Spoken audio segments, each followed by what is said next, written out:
Last year we did a head-to-head comparison of the LG BX and the LG CX. These were the two lower-end LG OLEDs last year. But this year there's a new kid on the block, and that's this, the LG A1. And so we're going to be comparing that, not with the B1, but with the C1, to see whether it's worth spending that extra money to get quite a bit extra in terms of spec. Now, we'll be looking at the price, and we'll be looking at the features that you miss out or gain from going for the C1. Which one do you think will come out on top? Let's find out. Don't forget to hit the red button to subscribe and give this video a thumbs up and click the notification bell to get my next video first. So firstly, right off the bat, let's talk about some of the most obvious differences between the two. And that is not the colour, but the HDMI ports. The C1 has 4 HDMI 2.1 ports, which means they can deliver 4K at 120Hz, whereas the A1 doesn't have any 4K at 120Hz, and in fact, it only has 3 HDMI ports. It also has a very different stand compared to the C1. Now, I quite like the fact that it's just a simple set of legs, however, it's not as classy looking as the C1 on the bottom. Which one do you prefer? Both of them do have the new 2021 remote control, which is a nice touch, and also both of them operate Web OS 6, which again is LG's new software for 2021.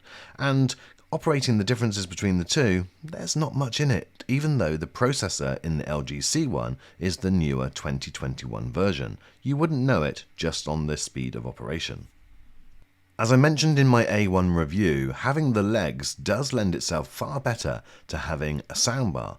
You can place the Sonos Beam, for instance, right underneath, but with the LG C1, you've got that slope, and that makes it far more difficult. Other design features are almost identical. The thinness, the actual chassis that it sits in is actually the same. But what about the picture? Well, it's difficult to see unless we compare them head to head. So let's do that right away now. So on the left is the A1 and on the right is the C1. And I think that you can tell straight away that there is just a little bit of difference. Without a doubt, the C1 is slightly brighter. We have both calibrated these machines so that they're exactly the same. So this is producing the best image that they can produce. So just to give you a quick reference point, these are the prices at the time of making this review, which is early October 2021. If you want to refer back to these, then you can do. I'm not going to obviously bore you by going through them because it really does matter when you're watching this video as to what the prices are, and I will leave links in the description so that you can check those out for yourself. Right, so as we can see with most of the imagery that you're going to see on the screen, there is little differences between them. Yes, the C1 is definitely brighter, and I'll go through some of the reasons for that and some of the specs in just a few moments.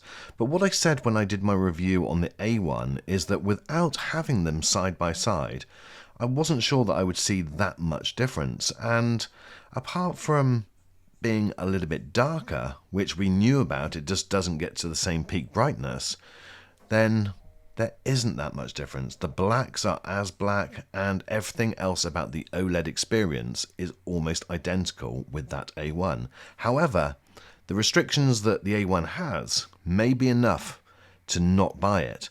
And because if you refer back to those prices, and if you check out the prices for yourself, that there is just so much little difference between the prices of the A1 and the C1, it really does push you, I think, towards the C1 as being the best value for money, unless you are absolutely restricted by budget.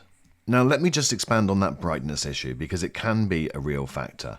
In SDR mode, which is standard dynamic range and normal TV, for instance, what you're looking at here, we found the difference to be around 20% less in brightness on the A1 compared to the C1.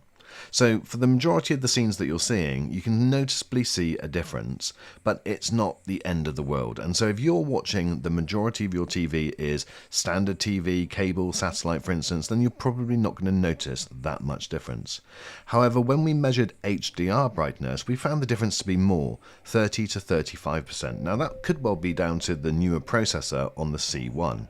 Now, in scenes like you're seeing here, the differences are still not that noticeable. Yes, it is clear that the A1 is darker, but you're not seeing the 30 to 35% range.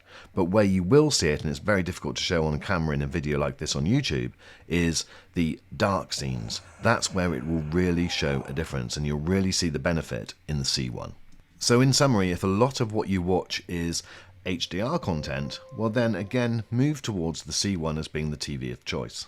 Now, in recent TVs and recent reviews, I've talked about screen uniformity and dirty screen effect.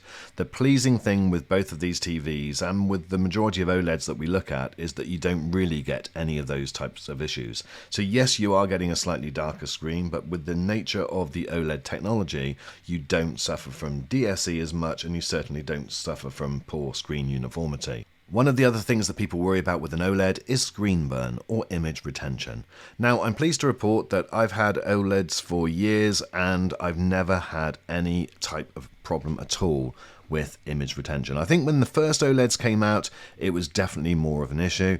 Now, I'm not saying that it's impossible to get screen burn, because I know that there'll be comment warriors that will say, I've got screen burn on mine, but if you are treating your TV normally, playing normal games, watching normal TV, not having the same content on for 24 hours a day, I think that the chances of screen burn are less and less. Let me know what your thoughts are. Are you still worried about screen burn? I did do a recent poll actually on my YouTube channel, and the result was a little bit surprising, because out of almost 3,000 people that voted, nearly a third of them, almost exactly a third, said, yeah, I'm just not going to take the risk with burn-in.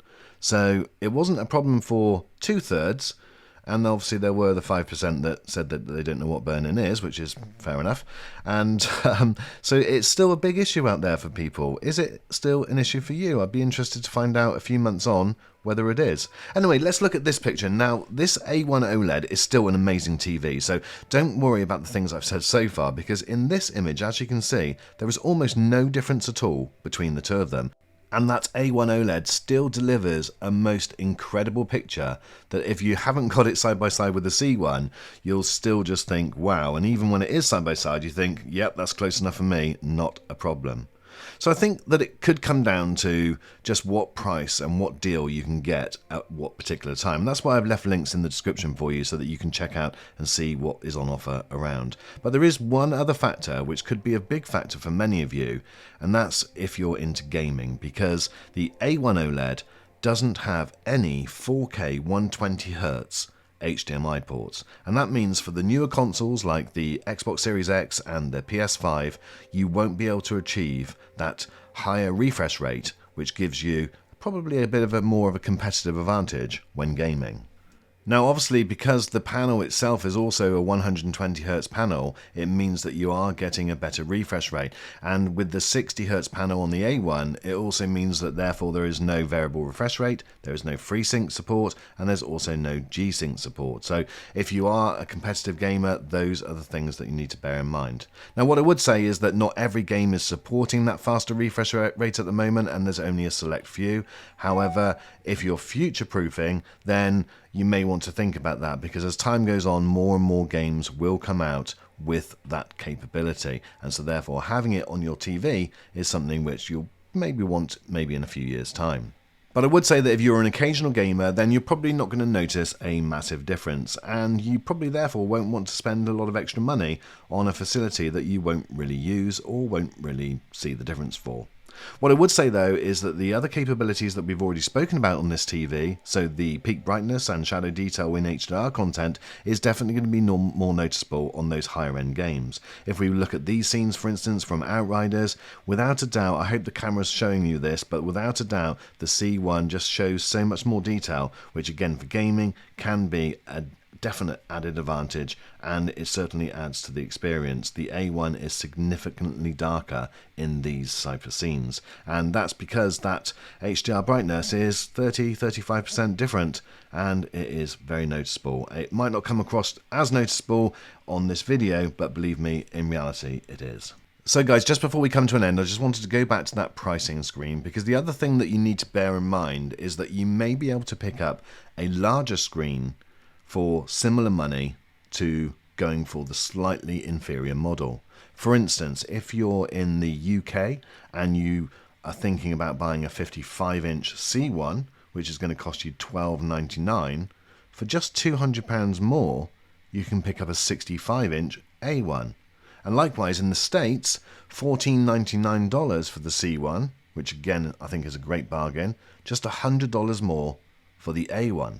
And so you're getting a lot more screen real estate for just $100, which makes a big difference. So guys, in summary, this is going to be quite tricky because there's a lot of factors to consider. My view would be, if money was no object, buy the C1 65-inch and you'll be happy all day long, and it's an amazing TV. However, if budget is a concern, then I would probably go for the larger screen of the A1 and get the 65-inch version than trade it for the C1 55. I hope that makes sense. But what I would say is that the C1 has got some big advantages. That HDR brightness in gaming and in HDR movies, for instance, well, there is a big difference. And although without it being side by side you don't notice it as much, yeah, it is a big deal. So if you can get a C1 for the right price, guys, then do that.